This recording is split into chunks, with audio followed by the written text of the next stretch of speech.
fluorescent hum of the commissary buzzed over the morning murmur of soldiers grabbing breakfast and supplies. Then, the sound cut like a blade, a deep voice laced with ridicule. "Who let this little girl play dress-up in army camo?" The room paused. Heads turned. Near the detergent aisle stood a 12-year-old girl, spine straight, eyes calm. Her boots were polished, her uniform pressed. Sergeant Wade Grant laughed louder, gesturing. "At your Halloween costume, sweetheart?"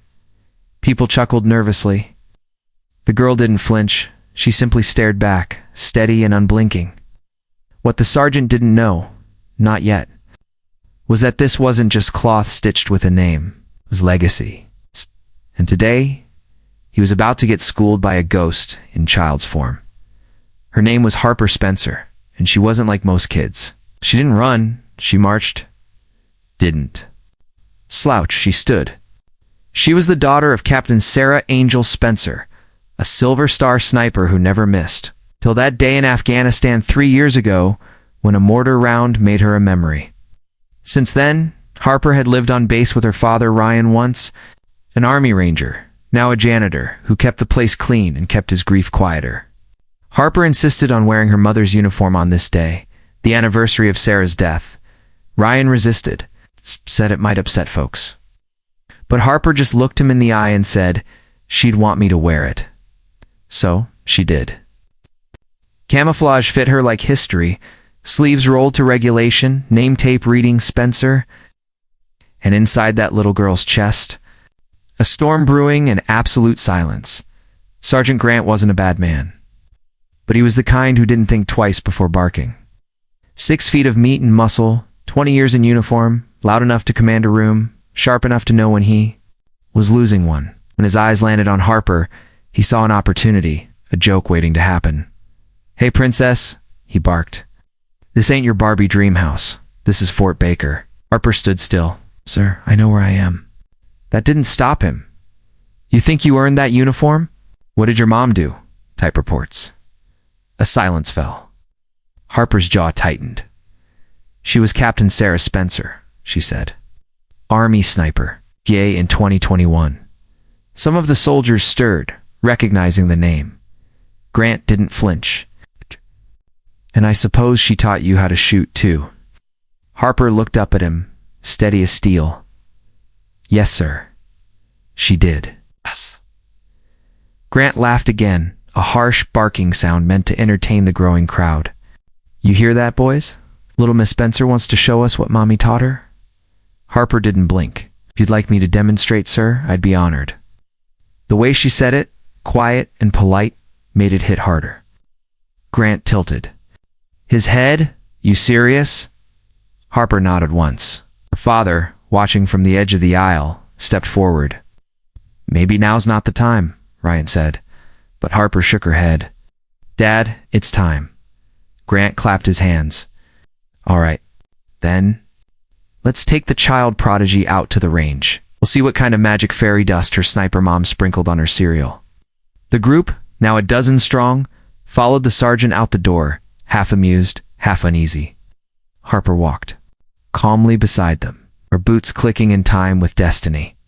The wind at Eagles Ridge Range was soft and steady as the crew approached. Captain Jake Mitchell, range commander, looked up from his clipboard.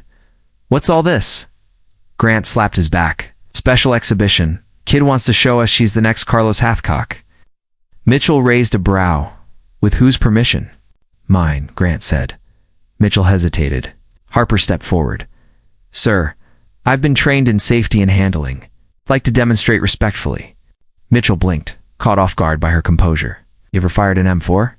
"Yes, sir," Harper replied. "Standard stance, breathing control, iron sights only. I'm ready." Ryan stepped beside her. "She really can do this," he said, "but this isn't for fun." Mitchell sighed, then nodded. "All right, 25 meters, 1 round, just a test." The crowd hushed. Harper lay prone. Adjusted the stock, checked her cheek weld. Inhale, exhale, hold. Squeeze. The crack of the shot echoed against the rocky hills like a thunderclap. For a heartbeat, no one moved.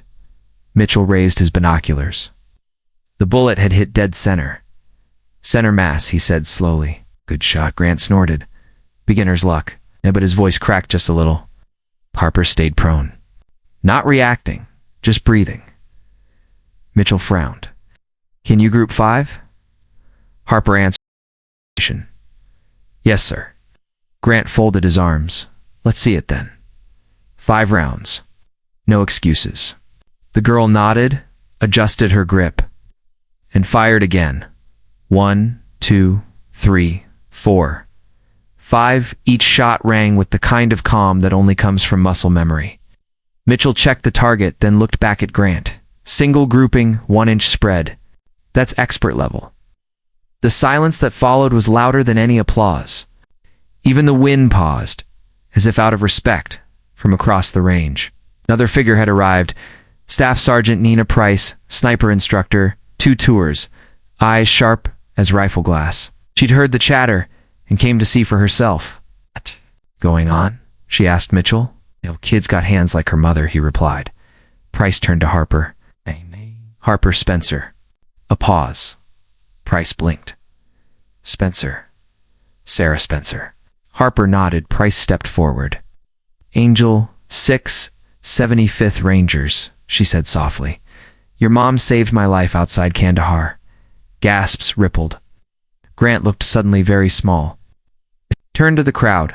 Captain Sarah Spencer was the finest shot I ever saw. Her daughter just proved bloodlines don't lie. Grant opened his mouth, but no sound came out. Price turned to Harper. You ever fire at 300 meters? Harper lifted her eyes. Yes, ma'am. I'd be honored to try again. At the 300-meter mark, the air felt different. Heavier, quieter. Mitchell set up a scoped bolt-action rifle. It's a long shot, he warned. Ballistic drop, wind drift to MOA right, Harper interrupted. Wind's about 6 mph, left or right. She adjusted the elevation. Ryan stood behind her, nervous.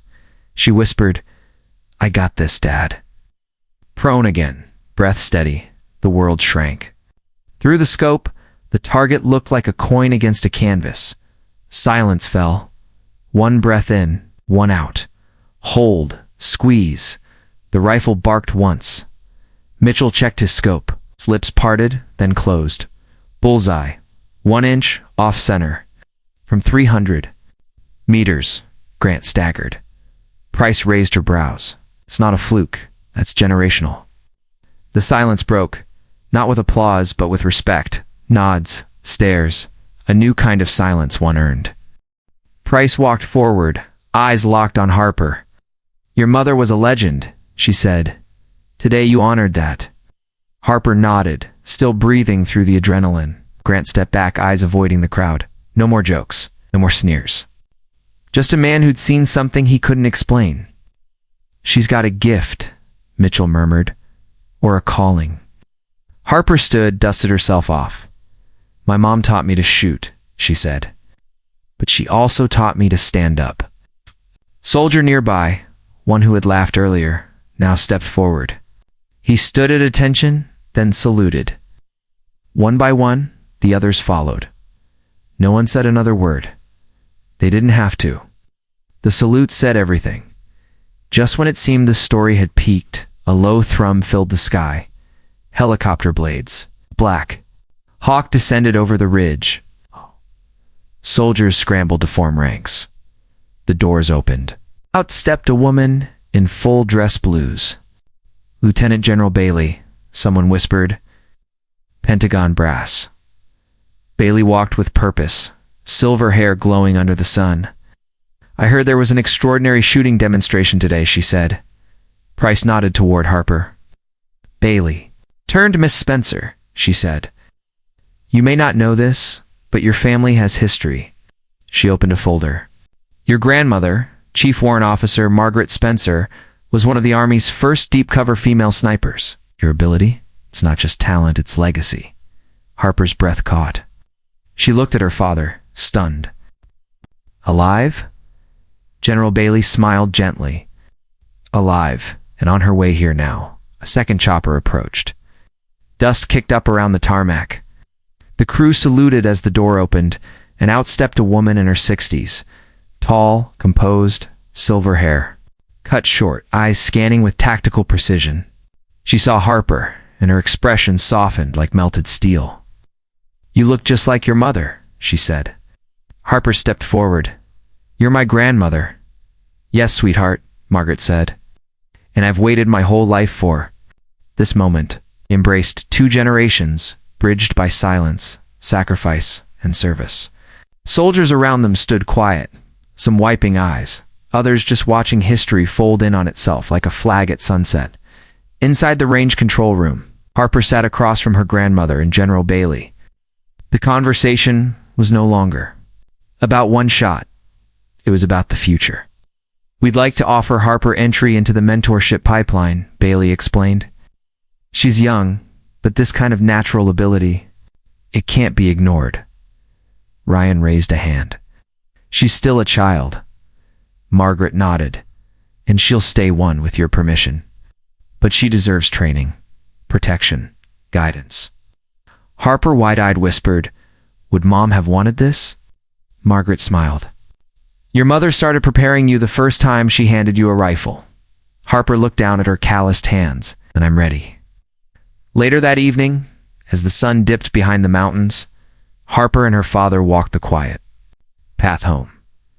Soldiers they passed nodded with respect. No one laughed, no one mocked. Her uniform, once questioned, now carried weight. At the truck, Harper paused, looking at the silver name tape on her chest. "Do you think Mom saw?" she asked. Ryan looked up at the stars just beginning to peek through. She saw. She always sees. In the distance, the faint hum of a helicopter reminded them the world had changed today.